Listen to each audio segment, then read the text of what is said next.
Now, on my right-hand side, I have Sass, Rogando Sasot, who is one of the leading voices of the transgender rights movements in the Philippines. In 2002, she co-founded the Society of Transsexual Women of the Philippines, the first and only transgender support and rights advocacy group in her country. In 2003 and 2004, together with Dr. Sam Winter and Mark King of the University of Hong Kong, she did the first comprehensive research work on Filipina transgender women, which was published in the International Journal of Transgenderism. During the 2007 Manila Pride March, she has been named as one of the 9 faces of pride.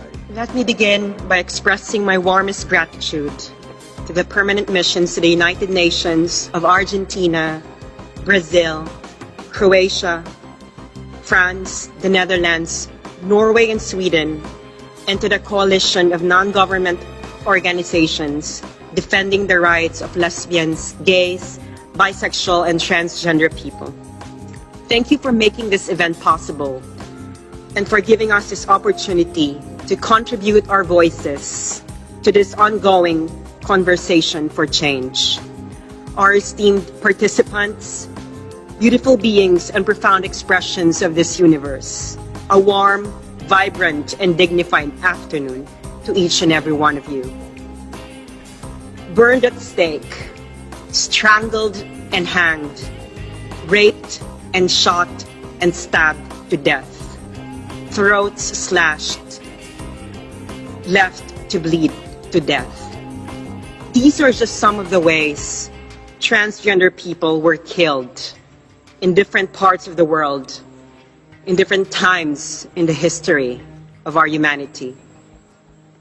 These are just the tip, the violent tip of the iceberg of our suffering. I can go on and on, reciting a litany of indignity upon indignity, but my time is not enough to name all the acts of atrocious cruelty that transgender people experience. But what is the point of counting the dead bodies of our fellow human beings, of narrating how we suffer, and of opposing violence against us if we don't challenge the root of our oppression?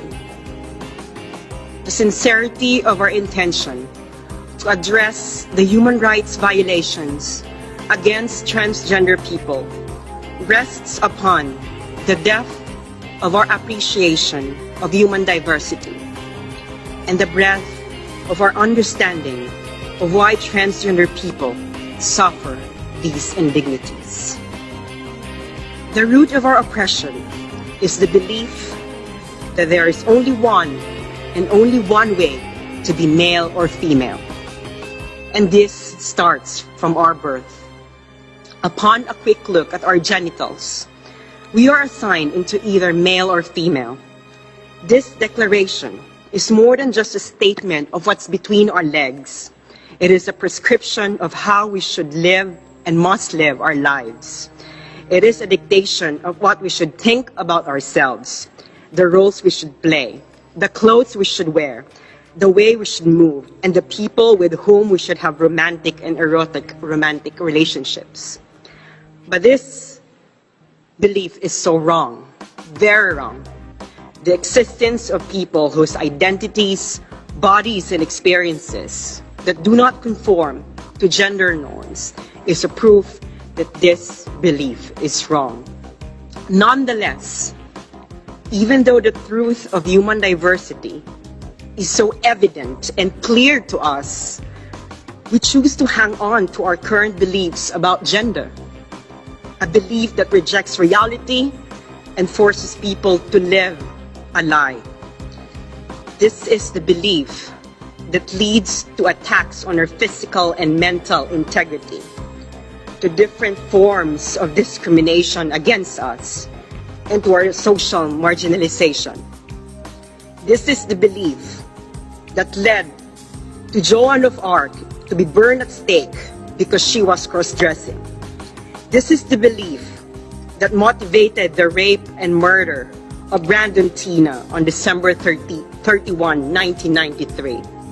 This is the belief that led to stabbing to death of Ebru Soykan, a prominent transgender human rights activist in Turkey, on March 10, 2009.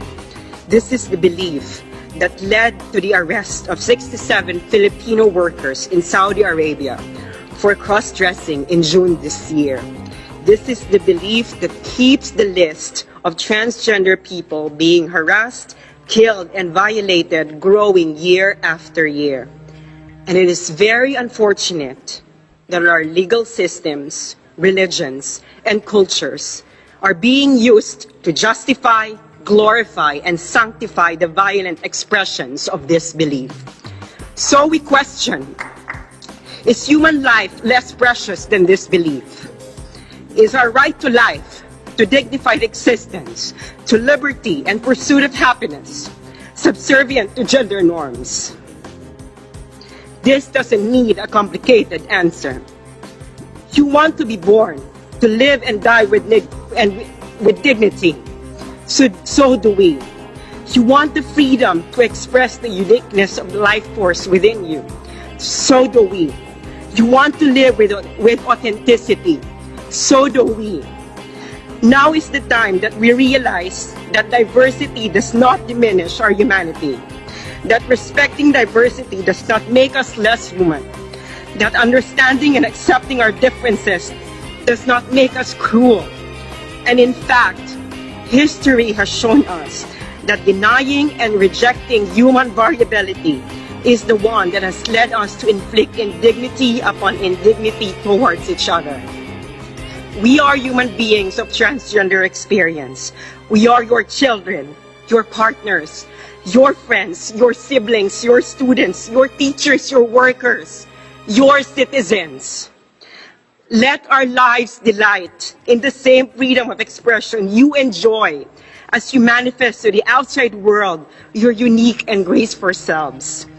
Let us live together in the fertile ground of our common humanity, for this is the ground where religion is not a motivation to hate, but a way to appreciate the profound beauty and mysteries of life. For this is the ground where laws are not tools to eliminate those who are different from us, but are there to facilitate our harmonious relationship with each other. For this is the ground where culture is not a channel to express the brutality of our limited perception, but a means to express the nobility of our souls. For this is the ground where the promise of the universality of human rights can be fulfilled. And we will be in this ground if we let the sanity of our desires, the tenacity of our compassion, and above all, the lucidity of our hearts to reign in our lives. Thank you.